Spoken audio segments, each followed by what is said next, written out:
بسم اللہ الرحمن الرحیم۔ السلام علیکم۔ فرسٹ ایئر کیسے ہیں بچے آپ لوگ؟ ٹھیک ٹھاک ہے، خیر خیریت سے ہیں؟ اچھا، آج ہم جس سبق کا آغاز کرنے جا رہے ہیں وہ ہے مرزا غالب کا خط۔ ٹھیک ہے، مکتوب نگاری جو ہے وہ ہم دیکھیں گے انشاءاللہ۔ ہم اپنی جب گرامر کی کلاس ہوگی کمرہ جماعت میں تو تب ہم خطوط نگاری پر بات کریں گے، کیونکہ وہ اس میں بورڈ پہ سمجھانے کا کام ہے۔ آج ہم صفحہ نمبر 105 پہ جو غالب کا خط ہے وہ دیکھتے ہیں، لیکن اس سے پہلے غالب کا کچھ مختصر سا تعارف میں کروا دوں۔ ویسے تو غالب کا تعارف آگے حصہ غزل پڑھتے ہوئے آئے گا اور تفصیلی تعارف ہم وہاں پہ کریں گے، لیکن غالب کی مختصر سی خصوصیات میں یہاں پہ بتاتی چلوں کہ غالب اردو ادب کے ایک ایسا ستون ہے جس نے اردو ادب کو ایک بہترین کتاب جو ہے وہ دی ہے، اور وہ کتاب کون سی ہے؟ وہ دیوان غالب ہے، جو کہ غزلوں پر مشتمل ہے اور بڑی بہترین غزلیں ہیں، ایسی غزلیں جن پر کئی ایک ایم فل اور پی ایچ ڈی بھی ہو چکے ہیں غالب کی شخصیت پر اور اس کتاب پر۔ اور وہ کتاب 114 غزلوں پر مشتمل ہے، لیکن اردو ادب میں اپنا ایک مقام رکھتی ہے۔ اس پر تو ہم انشاءاللہ بات کریں گے حصہ غزل میں، لیکن اس سے ہٹ کر اگر ہم بات کریں تو وہ ہے غالب کا خط کا انداز۔ غالب نے خط کو ایجاد نہیں کیا ہے، مکتوب نگاری کی بنیاد نہیں رکھی ہے غالب نے، لیکن غالب نے مکتوب نگاری میں انداز کو بدلا ہے۔ پہلے خط جو ہوتے تھے وہ اس طرح سے ہوتے تھے کہ لوگ خط لکھتے تھے، وہ کرتے تھے، خط میں ایسے بات چیت ہوتی تھی جیسے ماضی میں ہو رہی ہے، لیکن غالب نے اس میں انداز بدلا ہے اور اپنی اسی چیز کی، اسی خوبی کی وہ اس خط میں تعریف بھی کر رہے ہیں۔ ٹھیک ہے، تو وہ پھر ہم خط پڑھتے ہوئے اس پر بات کرتے ہیں۔ دیکھتے ہیں خط جو ہے انہوں نے لکھا ہے تو وہ کس کے نام لکھا ہے۔ خط ہے ان کا مرزا حاتم علی بیگ مہر، ان کا دوست ہے، اس کے نام خط ہے۔ اور مرزا حاتم علی بیگ مہر جو ہیں وہ خود ایک مصنف ہیں اور کتابیں وغیرہ لکھتے ہیں، تو غالب ان سے رابطہ کر کے ابھی خط کے ذریعے اپنے دوست سے اس کی لکھی جانے والی کتابوں کے بارے میں ہی معلومات پوچھ رہا ہے اور جاننا چاہ رہا ہے کہ آیا اس نے جو کتابیں لکھی ہیں ان کا معاملہ کہاں تک پہنچا۔ تو دیکھتے ہیں کہ غالب کس انداز میں اپنے دوست کو خط لکھتا ہے اور کیسے اپنے خط کی بھی تعریف کرتے ہیں اور اس کے کتابوں کے لیے بھی کیسے فکر مند ہے۔ سب سے پہلے غالب جو ہے وہ اپنے دوست کو خط میں مخاطب کیسے کرتے ہیں، وہ کہتے ہیں مرزا صاحب، میں نے وہ انداز تحریر ایجاد کیا ہے کہ مراسلہ کو مکالمہ بنا دیا ہے۔ ہزار کوس سے بزبان قلم باتیں کیا کرو، ہجر میں وصال کے مزے لیا کرو۔ کیا تم نے مجھ سے بات نہ کرنے کی قسم کھائی ہے؟ اتنا تو کہو کہ کیا بات جی میں آئی ہے۔ برسوں ہو گئے تمہارا خط نہیں آیا، نہ اپنی خیر و عافیت لکھی، نہ کتابوں کا بیورہ بھجوایا، بیورہ خبر۔ اب یہاں پہ آپ دیکھیں غالب اپنی اس کا جو خط ہے اس کے انداز کی تعریف بھی کر رہے ہیں اور خط لکھ بھی ایسی انداز میں رہا ہے کہ وہ کوئی لمبے چوڑے اسلام دعا نہیں، خیر و عافیت نہیں پوچھ رہا اور اپنی نہیں بتا رہا، بلکہ ایک دم سے جیسے دو بے تکلف دوست آپس میں بیٹھ کر بات چیت کرتے ہیں اس انداز میں بات کرتا ہے، اور بات کا آغاز بھی وہ دوست سے ایک دم سے شروع کرتا ہے اور کہتے ہیں مرزا صاحب، اور پھر اپنے خط کی جو تعریف کر رہا ہے وہ یوں کر رہا ہے کہ میں نے وہ انداز تحریر ایجاد کیا ہے کہ مراسلہ کو مکالمہ بنا دیا۔ مراسلہ خط کو کہتے ہیں اور مکالمہ سامنے بیٹھ کر بات چیت، یعنی کہ میں نے خط کو اب ایسے کر دیا ہے کہ جیسے آپ خط پڑھتے ہو آپ کو نہیں لگے گا کہ آپ پڑھ رہے ہو، بلکہ آپ کو یہ لگے گا کہ آپ کسی دوست کے سامنے بیٹھ کر اس سے بات چیت کر رہے ہیں۔ اور پھر کہتے ہیں کہ ہجر میں وصال کے مزے لیا کرو، یعنی کہ دور ہوتے ہیں ہم ایک دوسرے سے، لیکن خط کے ذریعے ہم ایک دوسرے سے بات چیت کے ایسے ہی مزے لے سکتے ہیں جیسے پاس بیٹھ کر بات چیت کر سکتے ہیں۔ پھر آپ آگے دیکھیں کہ اس نے بڑا خوبصورت انداز میں اس نے بات کی ہے کہ کیا تم نے مجھ سے بات نہ کرنے کی قسم کھائی ہے؟ اتنا تو کہو کیا بات تمہارے جی میں آئی ہے۔ اب آپ دیکھیں اس میں آپ کو کافی ردیف نظر آ رہا ہے، یعنی کہ غالب نے اپنے کلام کو خوبصورت بنانے کے لیے نثر میں بھی کافی ردیف کا بدرجہ عدم استعمال کیا ہے اور اس کو خوبصورت بنایا ہے۔ پھر وہ اس سے اب کتابوں کا حال احوال پوچھ رہا ہے اور کہتا ہے کہ تم نے کوئی خط نہیں لکھا، کئی سال ہو گئے، اور تم نے اپنی کتابوں کے بارے میں بھی نہیں بتایا کہ ان کا کیا ہوا اور تمہاری کتابیں جو ہیں وہ کہاں تک پہنچی۔ تو ابھی وہ آگے پھر اس کو کیا بتاتا ہے، کہتا ہے جی کہ ہاں، مرزا تفتہ نے ہاترس سے یہ خبر دی ہے کہ 5 ورق 5 کتابوں کے آغاز کے ان کو دے آئے ہوں اور انہوں نے سیاہ قلم کے لوحوں کی تیاری کی ہے۔ یہ تو بہت دن ہوئے جو تم نے مجھ کو خبر دی ہے کہ 2 کتابوں کے اطلاعی لوح مرتب ہو گئے ہیں۔ اب وہ کیا کہتا ہے جی، سیاہ قلموں کے لوحوں کی تیاری کیا ہوتی ہے؟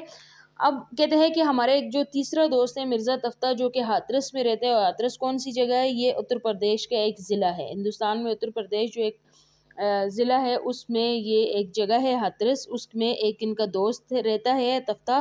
کہتے ہیں اس نے مجھے یہ خبر دی ہے کہ تمہاری 5 کتابوں کے 5 ورق کے آغاز تمہیں میں نے دے دیے ہیں۔ یعنی کہ اب یہاں پر کیا چیز ہے؟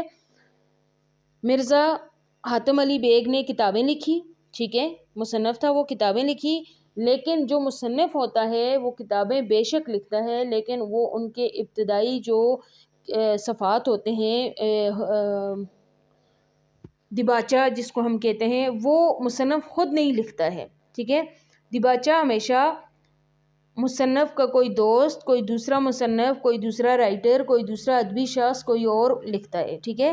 تو اب غالب اس کو کیا کہہ رہے ہیں؟ مرزا حاتم علی بیگ کو کیا کہہ رہا ہے کہ تم نے اپنی کتابوں کے ابتدائی جو 5 کتابوں کے ابتدائی جو 5 صفحات یعنی کہ جو دیباچے تھے، وہ تم نے مرزا تفتہ سے جو لکھوائے ہیں، اس کی خبر مجھے مل گئی ہے کہ آیا تمہیں وہ 5 صفحے مرزا تفتہ نے لکھ کر بھیج دیے ہیں، اور اب تمہاری کتاب کی بناوٹ میں کوئی رکاوٹ نہیں ہے، یعنی کہ وہ طلائی لوح مرتب ہو گئی ہے تمہارے لیے، ساری وہ سنہری تختی جو اس نے بنائی ہے مرزا تفتہ نے، وہ تم تک پہنچ گئی ہے، اور اب تمہاری کتابیں جو ہے وہ جلدی شکل میں آنے والی ہیں۔ پھر وہ کہتا ہے کہ پھر اب ان 2 کتابوں کی جلدیں بن جانے کی کیا خبر ہے، اور ان 5 کتابوں کی تیاری میں درنگ کس قدر ہے؟ درنگ دیر۔ محتمم مطبع یعنی کہ پریس کا جو ایڈیٹر ہے، اس کا بھی خط آیا تھا، مجھے پرسوں آیا تھا۔ وہ لکھتے ہیں کہ تمہاری 40 کتابیں بعد میں نہائی لینے 7 جلدوں کے اس ہفتے میں تمہارے پاس پہنچ جائیں گی۔ پھر غالب اب اپنے دوست کو کہہ رہے ہیں کہ ادھر سے تو تمہیں مرزا تفتہ نے تو مجھے کہا ہے کہ تمہاری آنے والی 5 جو کتابیں ہیں ان کے تو تمہیں سنہری حروف مل چکے ہیں، اور تم نے وہ آگے پریس میں دے دی ہوں گی چھپنے کے لیے، لیکن پچھلی جو تمہاری 40 کتابیں تھیں ان کے بارے میں بھی مجھے یہ خبر ملی ہے، اور کس سے ملی ہے؟ وہ پریس کے محتمم سے ملی ہے، اور وہ خبر یہ ملی ہے کہ اس نے تمہاری کتابوں کو 40 کتابوں کو جلد کر کے، تمہاری 40 کتابوں کو پریس میں سے نکال کے جلد کر کے ان کو اس میں سے بعد میں نہائی کیا ہوتی ہے؟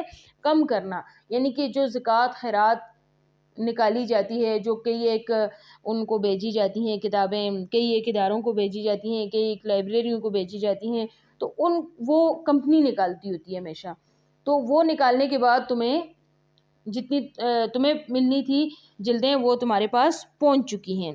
یہ بات بھی غالب اس کو اطلاع دے رہا ہے کہ بھائی مجھے پریس کے محتمم نے بتا دی ہے۔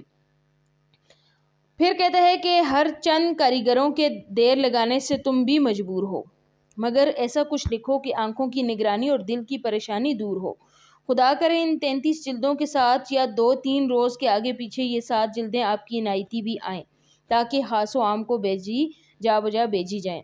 پھر وہ کہتا ہے کہ اب مجھے بتاؤ کہ ٹھیک ہے، کاریگروں کے کام میں وقت لگتا ہے، کاریگر یہ کام کرتے ہیں، وہ جلدیں بناتے ہیں، وہ کتابی شکل دیتے ہیں، لیکن تم ایسا کچھ کرو کہ میں جو ہے مجھے بتاؤ کہ تاکہ میں انتظار میں ہوں، آنکھوں کی نگرانی اور دل کی پریشانی، میں انتظار میں ہوں، میں اس کے لیے بے چین ہوں کہ کب تمہاری کتابیں آئیں گی، اور جب تمہاری کتابیں میرے پاس آئیں گی تو پھر میں جا بجا اپنے دوستوں کو بھی پڑھنے کے لیے وہ دوں گا، تو مجھے کچھ ایسا لکھ کے بھیجو کہ میں خوش ہو جاؤں کہ تم مجھے کب عنایت کر رہے ہو، کب تحفتاً دے رہے ہو اپنی کتابیں، اور وہ کتابیں میں پھر آگے دوستوں کو بھی بھیجوں اور پھر خود بھی پڑھوں۔ پھر آگے یہ تو ہوگی اس سے بات چیت، اس کے حالات بیان کیے، غالب نے اس پہ بات کی، اس سے پوچھا، اس کی کتابوں کے بارے میں بات کی اور اس کے متعلق بات ہوئی۔ اب غالب آخر میں اس کو اپنے دکھڑے سنائے گا، اپنے حالات بتائے گا، اور غالب اس کو بتائے گا کہ آیا آج کل غالب کن حالات سے گزر رہا ہے، اور غالب یہ ایسے حالات سے گزر رہا ہے کہ میرے خیال میں یہ تو غالب تھا کہ جو خط بھی لکھ رہا ہے، جو دوست سے پریشان ہو کے اس کے حوال بھی پوچھ رہے ہیں، اور غالب جو ہے دنیا کی فکروں میں ہے، اس کی جگہ اگر کوئی اور ہوتا تو شاید ہارٹ اٹیک ہو کے مر جاتا، کیونکہ اتنا بڑا نقصان غالب کی زندگی میں ہو چکا ہے۔ اب ہم دیکھتے ہیں کہ وہ نقصان کیا ہے۔ غالب کہتا ہے جی کہ میرا کلام میرے پاس کبھی کچھ نہ رہا، میرا کلام میرے پاس کبھی کچھ نہ رہا، نواب ضیاء الدین خان اور نواب حسین مرزا جمع کر لیتے تھے۔ جو میں نے کہا انہوں نے لکھ لیا۔ ان دونوں کے گھر لٹ گئے، ہزاروں روپے کے کتب خانے برباد ہو گئے۔ اب میں اپنے کلام کو دیکھنے کے لیے ترستا ہوں۔ کئی دن ہوئے، ایک فقیر آیا، وہ خوش آواز بھی ہے اور زمزمہ پرداز بھی، زمزمہ پرداز گیت گانے والا۔ ایک غزل میری کہیں سے لکھوا لایا۔ اس نے وہ کاغذ مجھ کو دکھایا، یقین سمجھنا کہ مجھ کو رونا آیا۔ غزل تم کو بیچتا ہوں اور صلے میں اس کے خط کا جواب چاہتا ہوں۔ غالب 18 نومبر 1808۔ ابھی دیکھتے ہیں جی کہ غالب نے یہ جو اپنے دوست کو خط لکھا ہے اس میں اب اپنے کیا حالات بیان کر رہے ہیں۔ وہ کہہ رہے ہیں کہ میرا کلام کبھی میرے پاس نہ رہا۔ کہتے ہیں کہ میں نے کبھی بھی اپنا کلام اپنے پاس رکھا ہی نہیں ہے۔ غالب کی 114 غزلیں ابھی میں نے آپ سے کہا کہ اس کی ایک کتاب میں ہے۔ اس کی وجہ یہ ہے کہ غالب اپنے کلام کو کبھی بھی سنبھال کے نہیں رکھتا تھا، یا تو اس کو پھاڑ کے پھینک دیتا تھا، کچھ دنوں میں تھا بیکار ہے، فضول ہے، یہ غزل اس میں سے یہ شعر نکال دو، یہ کرو وہ کرو، وہ ایسے کرتا تھا، یا اس کو پھاڑ کے پھینک دیتا تھا، یا پھر وہ تحفے میں کسی کو دے دیتا تھا۔ اس نے اپنا کلام کبھی خود نہیں سنبھالا ہے، اس کا کلام ہمیشہ سنبھالا ہے اس کے دوستوں نے، نواب ضیاء الدین خان اور دوسرا ہے نواب حسین مرزا، ان دونوں نے اس کا کلام ہمیشہ سنبھالا ہے۔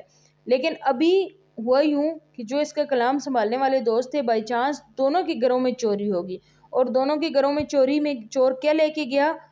کتب خانے سے ساری کتابیں۔ یہ بات ہو رہی ہے 1800 کی۔ اس وقت لکھنؤ دہلی میں جو چیز ہوتی تھی قیمتی، وہ کتابیں ہوتی تھی۔ لوگ کتابوں کی قدر کرتے تھے، کتابوں کی قیمت ہوتی تھی، کتابوں کی چوریاں کرتے تھے، کتابوں کو اہمیت دیتے تھے۔ تو ایسے ہی یہاں پہ بھی ان کے بھی جو دوستوں کے گھروں میں چوری ہوئی وہ کتابوں کی ہوئی، اور سب کو چور لوٹ کر لے گئے۔ اب غالب کے پاس اپنا کوئی کلام نہیں ہے، کوئی غزل نہیں ہے، کوئی نظم نہیں ہے۔ پھر کہتا ہے کہ میرے پچھلے دنوں ایک فقیر آیا جو کہ خوش آواز تھا اور زمزمہ پرداز گیت گانے والا۔ اب یہ چونکہ یہاں پہ دہلی کی ثقافت بھی آپ کو نظر آ رہی ہے، اور دہلی کی ثقافت کیا ہے کہ اس وقت جو فقیر ہوتے تھے، جو مانگنے والے ہوتے تھے، وہ بڑے ہی حیا والے ہوتے تھے، بڑے ہی ایک ان کا ہوتا تھا، سوبر پن ہوتا تھا ان میں، اور وہ لوگ کبھی بھی آ کے اس طرح سے نہیں مانگتے تھے کہ بھائی اللہ کے نام پہ دے دو، تمہارے بچے جیے، فلاں ہو جیسے آج کل، نہیں، وہ مانگتے نہیں تھے۔ وہ آتے تھے دروازے کے باہر، کوئی اچھی نعت سنا لیتے تھے، کوئی اچھے نغمہ سنا لیتے تھے، کوئی اچھا کلام سنا لیتے تھے، کوئی اچھی غزل سنا لیتے تھے، اور سننے والوں کو سمجھ آ جاتی تھی کہ گھر کے باہر مانگنے والا آیا ہے، اور وہ پھر اس کو باہر جا کے جو بھی دینا ہوتا تھا تو وہ دے دیتے تھے۔ نہ مانگنے والا ظاہر کرتا تھا کہ میں مانگنے آیا ہوں، نہ دینے والا ظاہر کرتا تھا کہ آیا ہم نے تمہیں خیرات زکوٰۃ دی ہے، بلکہ وہ خوش ہو کے بھئی تم نے اچھا کلام سنایا یا اچھی نعت سنائی تو یہ تحفے میں لے جاؤ۔ تو اس طرح سے وہاں پر یہ خیرات زکوٰۃ اور وہ لین دین جو ہوتا تھا فقیروں کے ساتھ، اس طرح سے کیا جاتا تھا۔ تو اب غالب کیا کہتے ہیں کہ پچھلے دنوں میرے گھر کے باہر بھی ایسے ہی ایک شخص آیا جس نے آ کر میرے گھر کے باہر کیا مانگا جی؟ اس نے آ کر میری ایک غزل سنائی۔ غالب کی غزلیں تو کہیں کہیں پڑی ہوئی تھی، بکھر گئی اور ادھر ادھر ہو گئی۔ تو کہتے ہیں کہ ایک دن میرے گھر کے باہر جو فقیر آیا، اس نے جو مجھے غزل سنائی، خوبصورت آواز میں غزل میری پڑھی، تو وہ غزل بائی چانس یوں ہوا کہ میری ہی تھی، اور پھر میں نے اس سے وہ لے لی۔ جب میں نے لی تو اب غالب سے وہ ایک غزل بھی نہیں سنبھالی جا رہی۔ غالب کیا کہتے ہیں، میں تحفے میں تمہیں بھیج رہا ہوں، اپنے دوست کو بھیج رہا ہے اپنی غزل، اور میں وہ غزل جو ہے تمہیں بھیج رہا ہوں، اور اس کے صلے میں تم سے اس خط کا جواب بھی چاہتا ہوں۔ میں چاہوں گا کہ تم یہ تو لے لو، میری غزل رکھ لو، لیکن مجھے اس کے بدلے میں اس خط کا جواب بھی جلد دینا، ٹھیک ہے؟ تو یہ تھا غالب کا خط جو کہ انہوں نے اپنے دوست کے نام لکھا، جس میں انہوں نے سب سے پہلے اپنے انداز پر بات کی، اپنے انداز کی تعریف کی، پھر انہوں نے اپنے دوست سے اس کی کتابوں کا حال احوال پوچھا، اور اس کو بتایا کہ میں بے شک تم سے بات چیت نہیں ہو رہی، لیکن میں باخبر ہوں، میں ارد گرد لوگوں سے اور دوسرے شہروں میں بھی رابطے کر کے لوگوں سے میں تمہارے کلام یا تمہاری متعلق خبر رکھتا ہوں، اور تمہاری کتابیں جو ہے آنے والی ہیں، میں ان کا بھی منتظر ہوں۔ پھر آخر میں اس نے اپنے حالات بتائے کہ میں نے اپنا کلام خود نہیں سنبھالا تھا، میرے جن دوستوں نے سنبھالا تھا ان کے ہاں چوری ہوگی، اور میرا کلام لٹ گیا، گم ہو گیا، سارا چوری ہو گیا۔ اب ایک غزل ہے وہ بھی میں اپنے پاس نہیں رکھ رہا، یعنی کہ اپنا قیمتی، سب سے قیمتی سرمایہ میں تمہیں تحفے میں دے رہا ہوں، اور بدلے میں تم سے اس خط کا جواب چاہتا ہوں۔ یہ محبت کے ایک انداز ہے غالب کا، جو کہ وہ اپنے دوست سے کر رہے ہیں. ٹھیک ہے، تو یہ تھا ہمارا آج کا سبق. اس کو ابھی آپ لوگ ایسا کریں، بغور آپ لوگوں نے سنا ہوگا، اور سننے کے بعد ابھی اس میں آپ اہم جو نکات ہیں وہ کتاب پر، یا مشکل الفاظ کے معنی بھی آپ کتاب پر لکھیں، اہم نکات کو بھی آپ کتاب پر نوٹ کر لیں آج کی تاریخ کے ساتھ. اور اگر کہیں سے آپ کو سمجھ نہیں آئی ہے تو وہ بھی آپ مجھ سے سوال کر سکتے ہیں. شکریہ. اللہ حافظ.